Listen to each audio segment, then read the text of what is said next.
राज्याचे ex minister medical education and cultural affairs महाराष्ट्राचे आदरणीय अमितभाई देशमुख साहेब, तसेच नाट्य संमेलन अध्यक्ष जब्बार पटेलजी, तसेच समर नखाजीजी, तसेच आदरणीय आमदार विक्रम काळे साहेब, तसेच जिल्हा परिषद सीईओ अमोल सगरजी, आरडीसी लातूर विजयकुमार ढकेजी, तसेच एसडीएम नरेजी मॅडम, सर्व पत्रकार चित्रपट प्रेमी बंधूंनो, आताच दोघांच्या एका ठिकाणी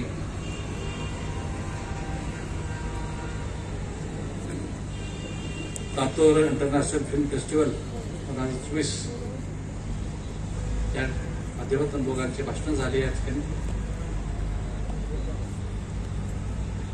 खरं सांगायचं म्हणजे हा माझा हा पहिला टाइम आहे की अशा फेस्टिवलला मी पहिल्यांदा उपस्थित आहे. ही माझ्यासाठी नौका आहे व्यासपीठ, आणि या फिल्म फेस्टिवलला येणं माझ्यासाठी ह्यासाठी उचित राहील या ठिकाणी येण्याचं. म्हणून ह्या ठिकाणी मी मुद्दाम आलेलो आहे, कारण आमचा लातूर जिल्हा आम्ही सांगत असतो संसदेमध्ये, लातूर जिल्हा आमचा कशात प्रसिद्ध आहे तर आमचा लातूर जिल्हा हा शिक्षणाचं पॅटर्न जे भारतामध्ये एक शिक्षणाचं माहेरघर त्याला म्हणतो, त्यासाठी हा लातूर जिल्हा भारतामध्ये प्रसिद्ध आहे. हे कोटा हे त्याच्या अगोदर होतं, पण आज कोट्याला पण आपण भारतामध्ये लातूरकरांनी टाकलेलं आहे. या आधारे अध्यक्षाला बोलत असतो.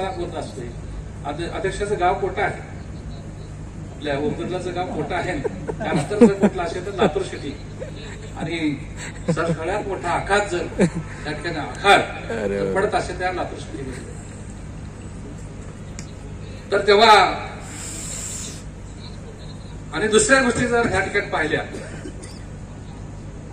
तर लातूर शहर आणि ह्या लातूर शहरानं त्या जिल्ह्यानं पूर्ण देशाला काय काय दिले, त्या देशानं जगाला काय काय दिलेले, अत्यंत महत्वाचा विषय. आमच्या लातूर जिल्ह्याने ह्या जगाला चांगले डॉक्टर्स दिले, चांगले इंजिनियर दिले.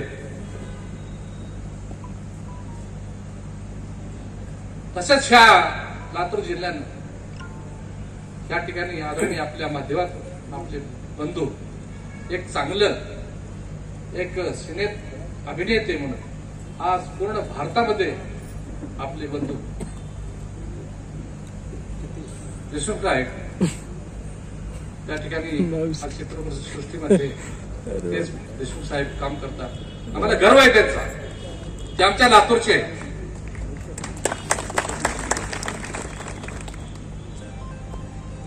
जेव्हा जेव्हा आम्ही चित्रपट पाहतो जेव्हा विलासराव साहेब देशमुख साहेब त्यावेळेस महाराष्ट्राचे मुख्यमंत्री त्या भाई, आम्ही आदरणीय विलासराव साहेबांना ह्या ठिकाणी खूप कमी पाहिलेलं आहे, पण मुंबईला जास्त पाहिजे. जेव्हा स्वतः पहिल्यांदा जेव्हा ते मुख्यमंत्री झाले महाराष्ट्राचे, आणि एक वडाळा या ठिकाणी एक कार्यक्रम होता, आणि त्या कार्यक्रमाच्या उद्घाटनाला ठिकाणी आले होते. आम्ही त्याच्याकडे पाहिलं होतं सफारी आणि त्याचा ड्रेस. त्या उद्घाटनाच्या प्रसंगी मी त्याच्याकडे पाहत राहिलो की माझ्या लातूरचे, माझ्या जिल्ह्याचे, आणि मला गर्व आहे. परंतु मी त्यांना बोलू शकत नव्हतो, सांगू शकत नव्हतो. ही कामच माझ्या उद्घाटन करायला आली. बरेच अनेक त्या ठिकाणी नेते मंडळी होती, अनेक व्यावसायिक असल्यामुळे मला बोलता येत नव्हतं, जवळ जाता येत नव्हतं. पोलीस प्रोटेक्शन होतं, सीएम असल्यानंतर पोलीस प्रोटेक्शन असतंच. एक आनंदाची गोष्ट होती की आम्ही जेव्हा film festival Latur film festival मुंबईमध्ये जेव्हा भरायचे तेव्हा त्या साहेब एवढ्या बिझी कार्यक्रमातून त्या फिल्म फेस्टिवलला संध्याकाळी उपस्थित राहायचे. आम्ही हा प्रश्न करायचा त्यावेळेस की साहेब तर महाराष्ट्राचे मुख्यमंत्री पूर्ण महाराष्ट्र सांभाळायचे, आणि तरी वेळाचा वेळ काढून ते फिल्म फेस्टिवलला एकदम छानपैकी आमच्या ताई आणि साहेब त्या ठिकाणी बघायला येत होते. आम्हाला तो आनंद आम्ही टीव्हीवर बघायचा आणि गर्व महसूस करायचा. साहेबांना वेळ कसा मिळतो, एवढा काम असून देखील साहेब त्या फिल्म फेस्टिवलला हजर राहायचे आणि मनसोक्त आनंद घ्यायचे. म्हणजे किती आवड असेल बघा साहेबांना प्रत्येक क्षेत्रामध्ये. त्यांना 11-12 वर्ष त्यांनी मुख्यमंत्री पद त्या ठिकाणी भूषवलं. मुख्यमंत्री पद भूषवत असताना सगळ्या माझ्या माहितीप्रमाणे सगळ्या पक्षांना घेऊन त्यांनी चाललं. त्यांचा एक चांगला गुण आहे साहेबांचा आणि तुम्ही तो वारसा तुम्ही जपत आहात त्यांचा. जसं विलास साहेबांचा जे गुण आहे ते नक्कीच तुमच्यामध्ये आहे. असाच वारसा आपण ह्या माध्यमातून या चित्रपट सृष्टीमध्ये एक ह्या ठिकाणचे कलाकार निर्माण व्हावे, ह्या ठिकाणचे एक चांगले डान्सर निर्माण व्हावे, या देशासाठी ह्या लातूरनं एक चांगले कलाकार द्यावेत. याच्या कलागुणांना वाव द्यावा म्हणून मला वाटतं की अमित भैयानं हा कार्यक्रम ह्या ठिकाणी ठेवलेला आहे.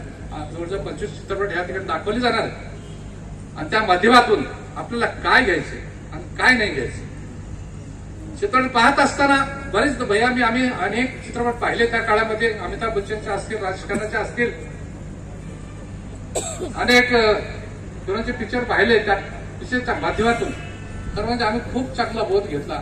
जेव्हा बच्चन चित्रपट बच्चनचे लागायचे आमच्या यंग अवस्थेमध्ये, डॉन असेल भैया, लावरिश पिक्चर असेल भैया,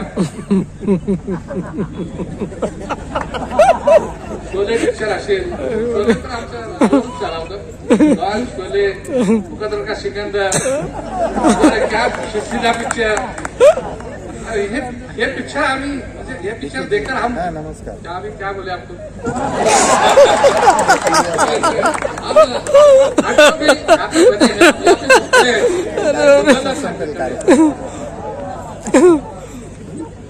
त्याची ऊर्जा आम्ही घेतली. अमिताभ जे चांगलं आपण धर दाखवलं आणि ते आम्ही त्या आमच्या आत्मसात कसं वागण्याचा आम्ही प्रयत्न केला. आज आम्ही त्याला फळ आलं भैया.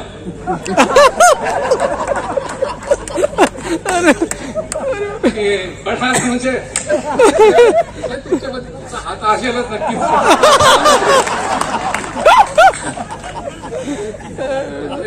एवढं शक्य नाही.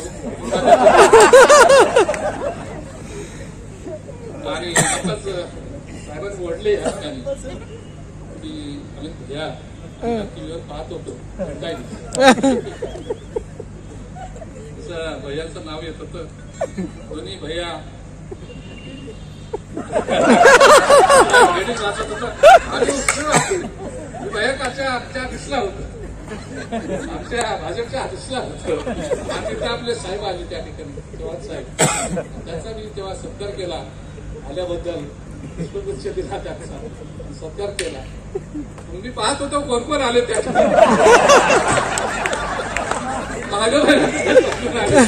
आम्ही बसलो होतो, विषय चालू होती. आम्ही विषयावरती पाहत होतो कोण कोण आले. तेव्हा ते हेडिंग वाजत असताना भैया पण मागं असतील का, भैया पण मागं असतील का असं वाटत होतं. फक्त तेच एकटे दिसले, एक दोन बरोबर दिसले. हे जोकचा विषय झाला भैया. पण प्रत्येक मला असं वाटतं की या ठिकाणी प्रत्येक नागरिकाला आपल्याला वाटतं की या देशासाठी, आपलं राज्य पुढे नेण्यासाठी आपल्याला गरज आहे. देशाची आत्मनिर्भर करण्यासाठी या देशाला, भारताला एक अर्थव्यवस्थेमध्ये देशाला 2047 पर्यंत भारतात एक आपला भारत देश हा जगामध्ये एक नंबरला आला पाहिजे. ह्यासाठी आपण एक चांगले निर्णय घेतला तर आपलं स्वागत. कारण टीव्ही दाखवलं म्हणून बोलतोय आता त्यांनाच माहिती मी काय बोलणार नाही. त्यांनी ठरवायचे आमच्या कानावर तर गेली 1-2 वर्षापासून कानावर गोष्टी येतात त्या, आम्ही शांत आहोत, कधीच विचारत नाही. तर मला एवढ्यातूनच सांगायचे तर आमचं राजकीय वेगळं आहे, राजकारण वेगळं आहे, पर्सनल लाईफ वेगळी. आम्ही राजकारण करतो. जेव्हा जेव्हा असे प्रसंग येतात त्या ठिकाणी सरळ राजकारण सोडून आज या ठिकाणी मुद्दाम तुमच्यासाठी आम्ही दोघंही या ठिकाणी राजकारणाच्या पलीकडे जाऊन त्या ठिकाणी व्यासपीठावर आलो. त्या ठिकाणी आता मला खूप आनंद वाटतो. आपल्यासाठी खूप मोलाची गोष्ट आहे. भया असेच कार्यक्रम घ्या तुम्ही, असंच लातूरकरांना पुढे घेऊन चला. तुमच्या बरोबर आम्हालाही घेऊन पुढे चला.